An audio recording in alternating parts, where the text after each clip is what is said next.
प्रिय विद्यार्थियों, एकदा पुन्हा स्वागत आहे आपला डिजिटल स्कूलमध्ये। आज आपण इयत्ता 4 विषय मराठी पाठ क्रमांक 23 माझा अनुभव क्रमांक 2 पाहूया। मुलांनो, डिजिटल स्कूलला सर्वात प्रथम सबस्क्राइब करून घ्या। अजून पावत 17,000 पेक्षा जास्त विद्यार्थ्यांनी आपल्या चॅनलला सबस्क्राइब केलेले आहे आणि अतिशय सुंदर व्हिडिओ आपल्या समोर अपलोड केलेले आहेत। सर्वात प्रथम मुलांनो, डिजिटल स्कूल एंड्रॉइड ॲप हा सुद्धा आपण डाउनलोड करून घ्या। प्ले स्टोर मध्ये आहे, फ्री आहे। चला मुलांनो, आता आपण पाहूया माझा अनुभव। शाळा सुटली, मी घरी आलो, इकडे तिकडे पाहिले तर आई झोपलेली दिसली। मुलांनो, एक विद्यार्थी आपला अनुभव इथे सांगत आहे। शाळा सुटल्यानंतर तो घरी गेला, इकडे तिकडे त्यांनी पाहिले तर आई झोपलेली दिसली। इथे पहा मुलांनो, आई झोपलेली आहे कारण आई काय आहे, आजारी आहे। यावेळी ती अशी कधीच झोपत नाही। मी आईजवळ गेलो, आई तुला बरं वाटत नाही का असं विचारत मी तिच्या शेजारी बसलो। आईच्या अंगाला हात लावून पाहिला, आई खूप ताप आला होता आईला, तिचे अंग तापाने फणफणत होते। मुलांनो पहा, जेव्हा हा मुलगा घरी आल्यानंतर त्याने सर्वात प्रथम इकडे तिकडे पाहिले, कोणी त्याला दिसले नाही। आई त्याला झोपलेली दिसले। ह्यावेळी आई कधीच झोपत नाही। तो घाबरला आणि आईच्या जवळ बसला आणि आईला विचारलं, आई तुला बरं नाही का? आणि आईला हात लावून त्याने पाहिले, अंग कसा होता आईचा, गरम होता आणि तापाने फणफणत होता।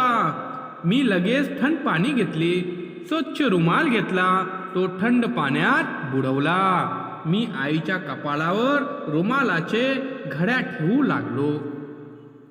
काही वेळाने आईचा ताप थोडासा कमी झाला। मी डॉक्टरांकडे गेलो, त्यांना घरी घेऊन आलो। डॉक्टरांनी आईला तपासले, औषधे लिहून दिली। मी आईला चहा करून दिला। थोड्या वेळाने आईला झोप लागली। मी घर आवरले, घर स्वच्छ झाडून घेतले। मुलांनो, ह्यानंतर मुलग्याने काय केले की सर्वात प्रथम थंड पाणी घेतले आणि थंड पाणी घेऊन त्यांनी काय केले, आईच्या कपाळावर रुमाल ठेवले। काही वेळाने आईचा ताप कसा झाला, कमी झाला। त्यानंतर तो डॉक्टरांकडे गेला, डॉक्टरांना घेऊन आला। डॉक्टरांनी औषध दिले आणि आई त्यानंतर झोपली।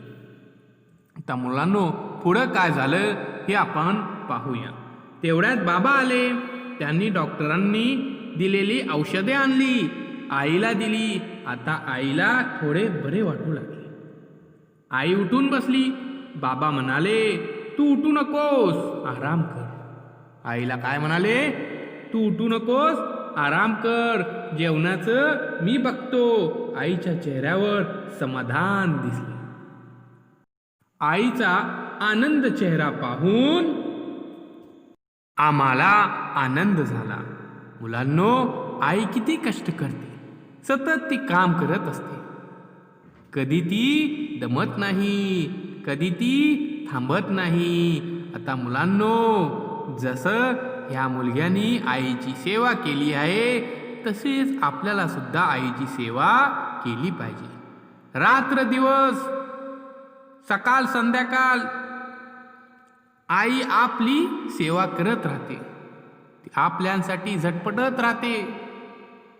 तर मुलांनो, आपला सुद्धा कर्तव्य होतो की आपण आईची सेवा करावी। चला मुलांनो, आता आपण हे एकदा पुन्हा आपण वाचून घेऊया।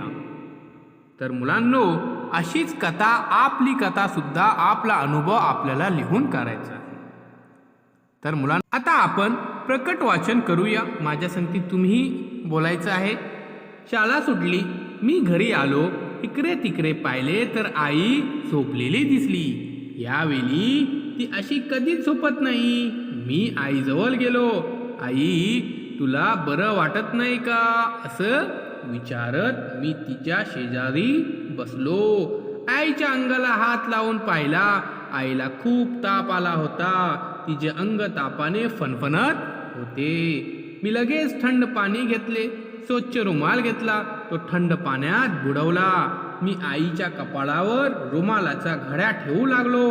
काही वेळाने आईचा ताप थोडासा कमी झाला. मी डॉक्टरांकडे गेलो. त्यांना घरी घेऊन आलो. डॉक्टरांनी आईला तपासले. औषधे लिहून दिली. मी आईला चहा करून दिला. थोड्या वेळाने आईला झोप लागली. मी घर आवरले. घर स्वच्छ झाडून घेतले. तेवढ्यात बाबा आले. त्यांनी डॉक्टरांनी दिलेली औषधे आणली. आईला दिली. आता आईला थोडे बरे वाटू लागले. आई उठून बसली. बाबा म्हणाले, तू उठू नकोस, आराम कर. जेवणाचं मी बघतो. आईच्या चेहऱ्यावर समाधान दिसले. आनंदी चेहरा पाहून आम्हाला आनंद झाला. तर मुलांनो, सर्वात प्रथम डिजिटल स्कूलला सबस्क्राईब करा. सोबत बेल आयकॉनचे बटनही प्रेस करा. डिजिटल स्कूल या अँड्रॉइड ॲपला प्ले स्टोअरमधून आपण डाउनलोड करा. हे पूर्णपणे फ्री आहे. या ॲपमध्ये सर्व विषयांचे व्हिडिओज अपलोड केलेले आहेत. चॅनलच्या प्लेलिस्टमध्ये जाऊन आपण इतर विषयांचे व्हिडिओ पाहू शकता.